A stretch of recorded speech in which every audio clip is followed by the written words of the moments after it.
not going to be my shortest video, so I warn you. But bear with me. I'm going to try to keep it tight, or at least as tight as I can. But as I mentioned in the last video on guilt, up here, we're going to be talking about insecurities. Now, I mentioned last time about Bruce, who became a super dad, moved states, new job, working father. Even through all of that and really being super dad, took the time, made the time to find the ability to grieve intentionally. That's huge. And he had two concerns about getting back into the dating world. And the first was guilt, which we talked about, and you can find that up here. And the second one is his kids. Now, that's just one of a myriad of insecurities. But the thing about insecurities is that we all have them. They are universal. We all have insecurities. But here's the thing that gets me hot under the collar. We shouldn't.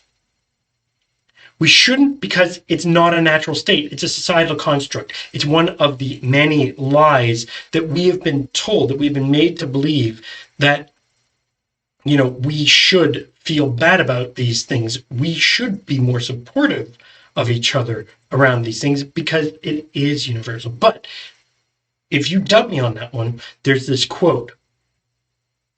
In a society that profits from your self-doubt, liking yourself is an act of rebellion.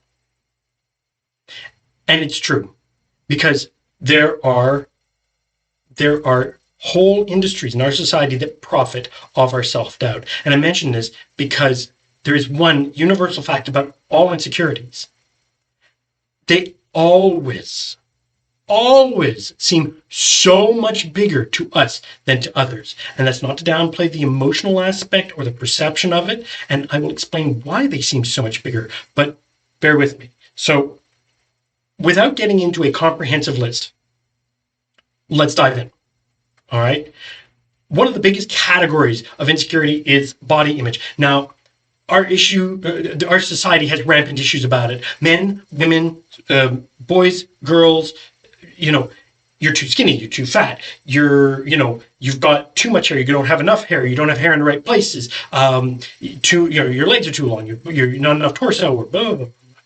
Once upon a time, you would go into a clothing retailer and you choose the style of clothes you want, and the clothes were tailored to fit us. You would choose the style of clothes you want, and it would take measurements, and then there was a tailor or a seamstress nearby or in store, some of the larger retailers, where they would do that. And yes, you wouldn't walk out with them, but the pants were all long, so you didn't have 16 different lengths. You had one length of pant, and they would measure you, get your length, and tailor it to you. Your shirts would be taken in the right way. Clothing was made to fit us, not the current model where clothing companies go and choose an arbitrary fit model who does not even represent the average. And even if they did represent the average, that still wouldn't be good, right? And then we're made to feel bad that we don't fit in that clothing because they have arbitrary sizing too.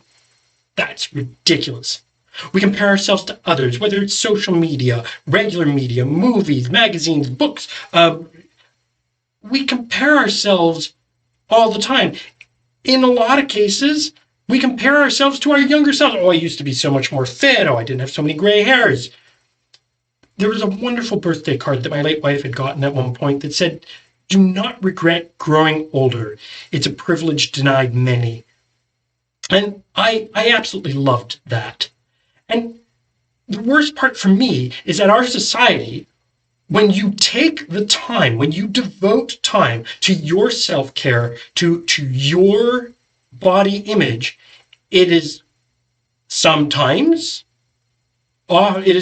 seen as selfish or vain, or, oh, he's a gym rat. We chastise people for devoting time to that where we shouldn't, right?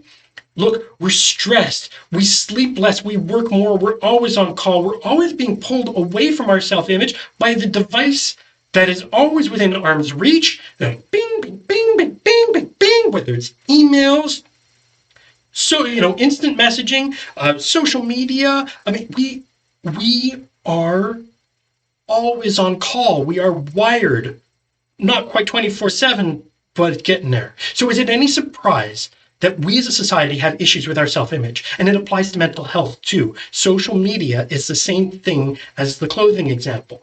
Social media shows us things, and then we go, hey, but that, I'm not that.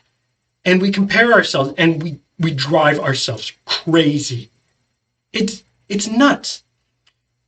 Then there's health issues. Now, I'm not even going to touch the body issue because we just talked about that, but the stigma around needing help, being perceived as a burden, it makes people adverse to asking for help because God forbid I should be seen as a burden or needy or anything. And even worse, health issues, not only can they tie into our identity, but we can lose our identity to it. And that's something that's never good. That is something that Sam was exceptional about. She refused to be identified by her condition or limited by her condition. And even though it did, she refused to let it happen up here. Then there's family.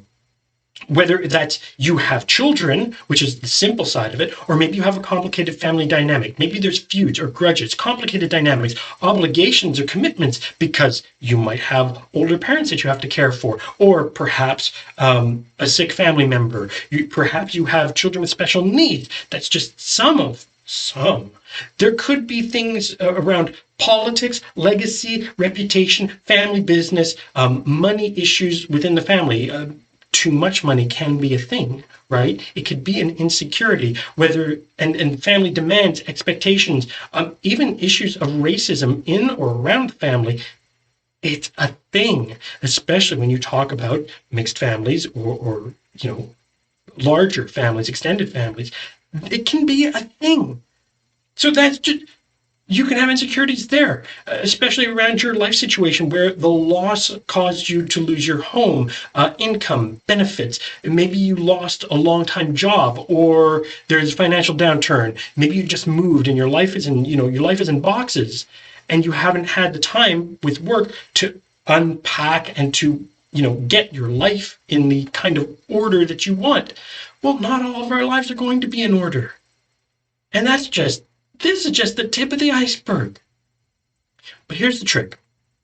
With anybody who's owned dogs, but particularly small dogs, and Samantha and I had this wire hair dachshund named Ludwig, 12 pounds, soaking wet. I could hold him in one arm, butt here, chest here, snout out here, tail back here, but 12 pounds soaking wet. He was not big. He's a dachshund. He's a miniature dachshund.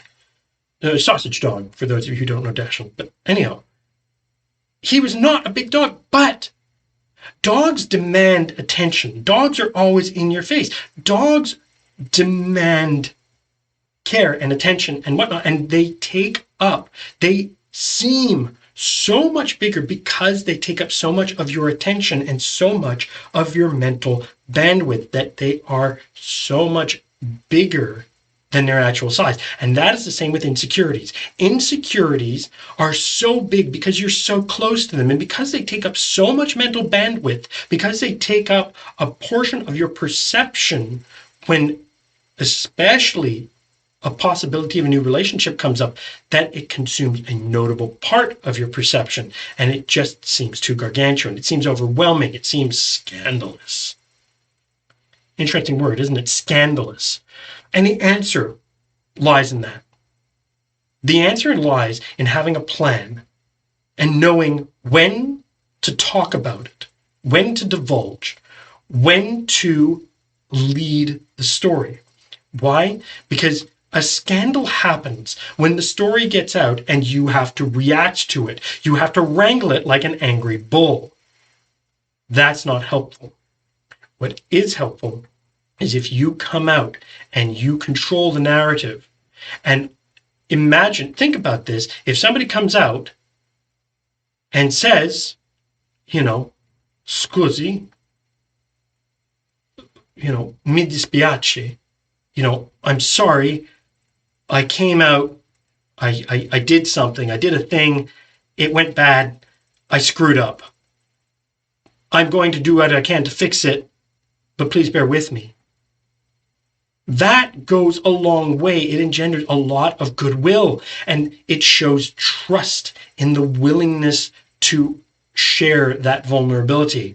It allows for it to be processed and questions raised and answered.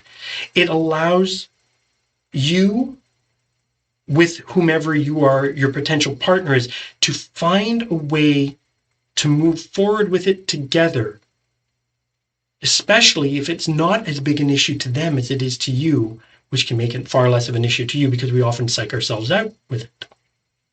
And they want to because they have insecurities too. Everybody has insecurities. And again, we shouldn't, but here we are. And they'll have a different perspective. They'll want to accept it because they want you to accept theirs. And why wouldn't you? And if you have a potential partner who's not willing to work with you on what you have insecurities around, is this really somebody you want to be building a future with? Really? Right? So, after all this rant, hi, I'm Richard Struther, the Widower's Wingman. And if you are worried about these insecurities, if you're worried about your situation, you're worried about having a plan or how and when to talk about this, I can help with that and so much more.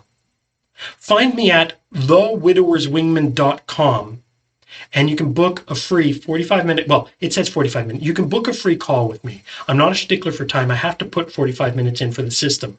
But if we need more time, we'll take more time. Okay, we will do this right. I want to thank you for watching. Like and subscribe if you want. But if you found this helpful, or you know somebody that this would help, please do share it. It's only useful if it's getting to the people who need it.